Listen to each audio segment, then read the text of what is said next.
చరిత్ర అనేది చింపేస్తే చిరిగిపోయేది గాదు. చెరిపేస్తే చెరిగిపోయేది గాదు.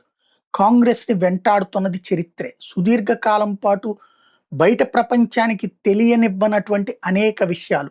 జవహర్లాల్ నెహ్రూ గొప్ప శాంతి దూత.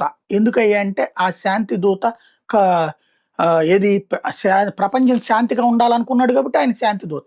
ఈ శాంతి దూత గారు చైనాకి భూభాగాన్ని ఇచ్చేశాడు. బర్మాకి భూభాగాన్ని ఇచ్చేశాడు. అట్లాగే పాకిస్తాన్‌కి భూభాగాన్ని ఇచ్చేశాడు. ఎందుకయ్యా అంటే ఆయన శాంతియుత దూత అని చెప్పుకోవడానికి భారత భూభాగాలను ఆక్రమించుకుంటుంటే చూస్తా కూర్చున్నటువంటి మహానుభావుడు. అట్లాగే చైనాకి భారతదేశానికి రావాల్సినటువంటి ఐక్యరాజ్య సమితి శాశ్వత సభ్యత్వాన్ని దానం చేశాడు. లేకపోతే భారతదేశానికి ఆ రోజుల్లో లభించేటటువంటి అన్ని బెనిఫిట్స్‌ని దూరం చేసినటువంటి మహానుభావుడు. ఇందులో ప్రధానమైనటువంటి లెక్క చూసుకుంటే ఏదైతే రష్యాతో ఆ రోజున పర్మనెంట్‌గా యూఎన్ఎస్ సీట్ వస్తానంటే దాన్ని వద్దన్నాడు. అట్లాగే nuclear weapons technology America transfer చేస్తానంటే వద్దన్నాడు. అలాగే 1962లో నేపాల్ భారతదేశంలో కలుస్తానంటే వద్దన్నటువంటి మహానుభావుడు. బెలూచిస్తాన్ ఆ రోజున భారత్‌లో జాయిన్ అవుతానంది. భూటాన్ భారత్‌లో జాయిన్ అవుతానంది.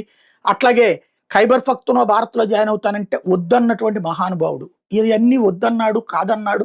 అదేదో తన సొంత ఆస్తిని ఏదో కాపాడుకోవడానన్నట్టు చేసుకొచ్చుకున్నాడు. ఇప్పుడు ఇవన్నీ భారతీయ జనతా పార్టీ గతంలో విమర్శలకి తోడు ఇప్పుడు జవహర్లాల్ నెహ్రూ ఉపన్యాసాలకు సంబంధించినటువంటి అంశాలు బయటకు వస్తున్నాయి.